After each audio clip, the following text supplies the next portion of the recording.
Praise Lord. കർത്താവിൻ്റെ അതിപരിശുദ്ധമായ നാമം വാഴ്ത്തപ്പെടുമാറാകട്ടെ. അല്ലയോ ഗലീല പുരുഷന്മാരെ, നിങ്ങൾ ആകാശത്തിലേക്ക് നോക്കി നിൽക്കുന്നതെന്ത്? നിങ്ങളെ വിട്ട് സ്വർഗാരോഹണം ചെയ്ത കർത്താവായ യേശുക്രിസ്തു ഈ കടന്നുപോയതുപോലെ മടങ്ങി വരാമെന്ന് അരുളി ചെയ്ത യേശുക്രിസ്തുവിൻ്റെ നിസ്തുല്യമായ നാമത്തിൽ എൻ്റെ പ്രഭാതവന്ദനത്തെ അറിയിക്കുകയാണ്. നാം വായിച്ചു കൊണ്ടിരിക്കുന്ന വേദഭാഗത്തിൽ നിന്നും കർത്താവിൻ്റെ ആലോചന അറിയിക്കുവാൻ ആഗ്രഹിക്കുകയാണ്. മത്തായി സുവിശേഷം 9-ാം അധ്യായം അതിന് 35 മുതൽ 38 വരെയുള്ള വേദഭാഗങ്ങൾ. യേശു പട്ടണം തോറും ഗ്രാമം തോറും സഞ്ചരിച്ചു, അവരുടെ പള്ളികളിൽ ഉപദേശിച്ചു, രാജ്യത്തിൻ്റെ സുവിശേഷം പ്രസംഗിക്കുകയും സകലവിധ ദീനവും വ്യാധിയും സൗഖ്യമാക്കുകയും ചെയ്തു. അവൻ പുരുഷാരത്തെ ഇടയനില്ലാത്ത ആടുകളെ പോലെ കുഴഞ്ഞവരും ചിഹ്നവരുമായി കണ്ടിട്ട് അവരെക്കുറിച്ച് മനസ്സറിഞ്ഞു. തൻ്റെ ശിഷ്യന്മാരോട്, കൊയ്ത്ത് വളരെയുണ്ട്, സത്യം വേലക്കാരെ ചുരുക്കം. ആകയാൽ കൊയ്ത്തിൻ്റെ യജമാനനോട് കൊയ്ത്തിലേക്ക് വേലക്കാരെ അയക്കേണ്ടതിന് യാചിപ്പീൻ എന്ന് പറഞ്ഞു. സാധാരണക്കാരൻ്റെ കണ്ണീരൊപ്പുവാൻ കഴിയാതിരിക്കുന്ന ഒരു കാലയളവാണ് ഈ യേശുക്രിസ്തുവിൻ്റെ ഈ പ്രസ്താവനയുടെ ബന്ധത്തിൽ നമുക്ക് തിരിച്ചറിയുവാൻ കഴിയുന്നത്.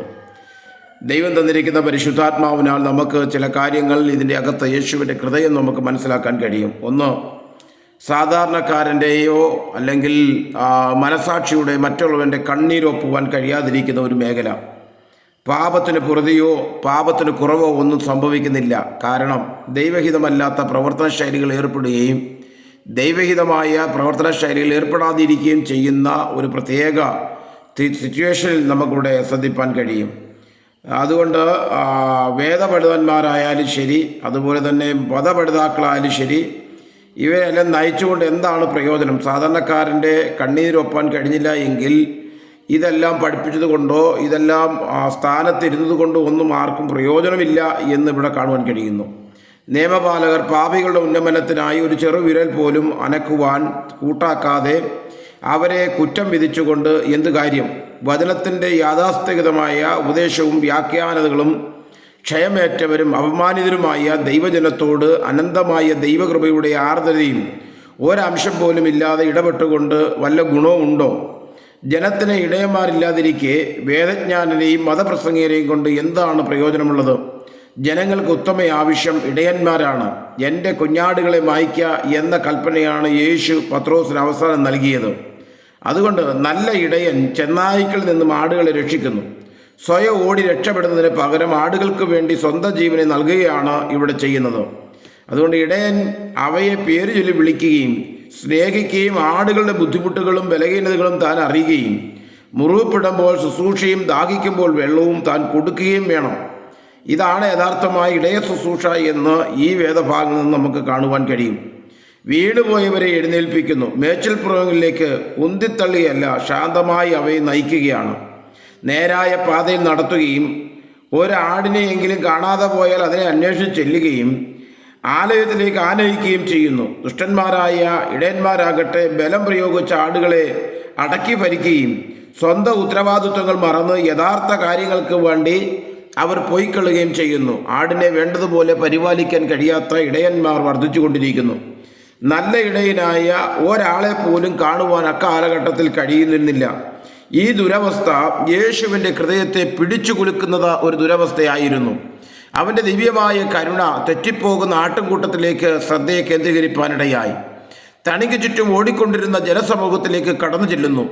മാനവ സൃഷ്ടിയിൽ തികച്ചും നിരാശജനകമായ ഒരവസ്ഥയെ വ്യത്യസ്തമായ രീതികളിലാണ് യേശു ഇവിടെ വിവക്ഷിക്കുന്നത് അല്ലെങ്കിൽ കൈകാര്യം ചെയ്യുന്നത് എന്ന് നമുക്ക് ദർശിപ്പാൻ കഴിയും. അതുകൊണ്ട് ഉപദ്രവം സഹിച്ചുകൊണ്ടിരുന്ന അരിഷ്ടന്മാരും അടിച്ചമർത്തപ്പെട്ടവരുമായ ജനങ്ങളുടെ സ്ഥാനത്തേക്ക് വിളവെടുപ്പിന് പാകമായ വിളഭൂമിയായിട്ടാണ് യേശു ഈ സ്ഥാനത്ത് കണ്ടത്. അതുകൊണ്ട് ശിഷ്യന്മാരോട് പറയുകയാണ്, കൊയ്ത്തു വലിയതാണ്, കളപ്പുരയെ ശേഖരിപ്പാൻ പാകത്തിൽ ധ്യാനം വിളിഞ്ഞിരിക്കുന്നു. അത് പാവങ്ങളും ദുരിതങ്ങളും അനുഭവിക്കുന്നവരായ ഈ ജനതയെ ദൈവം വന്ന ദൈവരാജ്യത്തിലേക്ക് ഭവനത്തിലേക്ക് ആനയിക്കേണ്ട സമയം സമാഗതമായിരിക്കുന്നു എന്ന് യേശു ശിഷ്യന്മാരെ ഓർപ്പിക്കുകയാണ്. അതുകൊണ്ട് പാപം കൊണ്ട് വെറുക്കാനല്ല, പാപം ചെയ്യുന്നവനെ കണ്ട് വെറുക്കാനല്ല, പിന്മാറിപ്പോയവനെ കണ്ട് വെറുക്കാനല്ല യേശു ശിഷ്യന്മാരെ കണ്ടത്. യേശുവിൻ്റെ വീക്ഷണം വ്യത്യസ്തമാണ്. ഈ പാപം വർദ്ധിച്ചു വരുമ്പോൾ, കണ്ണുനീരൊപ്പുവാൻ അവിടെ ജനം ഒന്നിച്ചു വളരുമ്പോൾ, പാവം വർദ്ധിച്ചു വരുമ്പോൾ അവിടെ വിളവെടുപ്പിനുള്ള ഒരു നിലമായി കർത്താവ് കാണുകയാണ്. ഈ കാലഘട്ടങ്ങളിലും നമുക്കും ഇങ്ങനെ ഒരു വിളനിലമായി ഈ ലോകത്തെ കാണാൻ ശിഷ്യന്മാരുടെ ആഗ്രഹം വാഗ്വാനം ചെയ്യുമ്പോൾ ഈ കാലഘട്ടത്തിൽ ദർശനം നഷ്ടപ്പെട്ടുകൊണ്ടിരിക്കാനല്ല, ഈ ദർശനത്തിൽ വേരൂന്നി മുന്നോട്ട് യാത്ര തിരിപ്പാൻ ദൈവം നമ്മളെ അനുഗ്രഹിക്കുമാറാകട്ടെ. ചവിട്ടിമെതിക്കലിനെയും കൊള്ളവെപ്പിനും ഇരയായിത്തീരുന്ന ഒരു നിലം മാത്രമായി ശാസ്ത്രിമാരും തീവ്രവാദികളും അവരെ കണ്ടപ്പോൾ ദൈവിക വാഗ്ദാനങ്ങൾ വന്നു വസിക്കുന്ന ഒരു ജനാവലിയായി യേശു അവരെ കാണുന്നു. ദൈവരാജ്യത്തിനു വേണ്ടി വിളഞ്ഞു പാകമായ നിലയിൽ തലയാട്ടി നിൽക്കുന്ന നിറക്കതിരുള്ള ഒരു വിളഭൂമിയായി യേശു അതിനെ കാണുകയാണ്. വിളവെടുപ്പ് വളരെ വലുതാണ്, എന്നാൽ കരുണ നിറഞ്ഞവനായ യേശുവിന് മാത്രമേ അത് കാണുവാൻ കഴിയത്തുള്ളൂ എന്നിവിടെ കാണുവാൻ കഴിയുന്നു. അതുകൊണ്ട് ഇപ്പോൾ അത് നഷ്ടമാക്കി കളഞ്ഞാൽ ഒട്ടും തന്നെ നമുക്ക് സമയമില്ല. വിളവെടുപ്പിന് കാലവിളംബരം ഉണ്ടാകുവാൻ പാടില്ല. എന്നാൽ വേലക്കാരോ വളരെ ചുരുക്കമാണ്. യേശുവിൻ്റെ കരുണാർദ്രമായ കണ്ണുകളോട് ഈ കാര്യങ്ങൾ നോക്കിക്കാണുവാനുള്ള യോഗ്യത ചിലർക്ക് മാത്രമേ ലഭിക്കുകയുള്ളൂ എന്നതിൽ അതിശയിക്കുകയൊന്നും തന്നെ ഇല്ല. അതുകൊണ്ട് കാരണം അവൻ്റെ ഹൃദയത്തിലെ സ്നേഹം പങ്കിടുന്നവർക്ക് മാത്രമേ ഈ കാഴ്ച കാണുവാൻ കഴിയത്തുള്ളൂ, കണ്ണുകൾക്ക് ലഭിക്കത്തുള്ളൂ. അവർക്ക് മാത്രമാണ് വിളഭൂമിയിൽ പ്രവേശിപ്പാൻ കഴിയത്തുള്ളൂ. യേശു സഹായത്തിനായി ചുറ്റും നോക്കുകയാണ്. കാരണം ഈ വേല തനിക്ക് മാത്രമായി നിറവേറ്റാൻ കഴിയുന്നതല്ല. അവനെ സഹായിക്കുവാനും അവനോടൊപ്പം വേല ചെയ്യുവാനും ആരാണ് മുന്നോട്ട് വരിക? ദൈവം മാത്രമുണ്ടെന്നറിഞ്ഞ് അവരെ പുത്രനെ നൽകും. ഒരു മനുഷ്യനും സ്വന്തം തീരുമാനപ്രകാരം മുമ്പോട്ട് സ്വയം അർപ്പിക്കുവാൻ കഴിയത്തില്ല. അതുകൊണ്ട് ശിഷ്യന്മാർക്ക് പോലും ഇത് സാധ്യമായ കാര്യമല്ല. തക്ക സമയത്ത് കൊയ്ത്തിനു അയക്കണമേ എന്ന് കൊയ്ത്തിൻ്റെ യജമാനോട് പ്രാർത്ഥിക്കണമെന്ന് അവരുടെ കർത്തവ്യം. ഇത് വിളവെടുപ്പിൻ്റെ സമയമായിരിക്കുന്നു എന്ന് തിരിച്ചറിയുകയാണ്.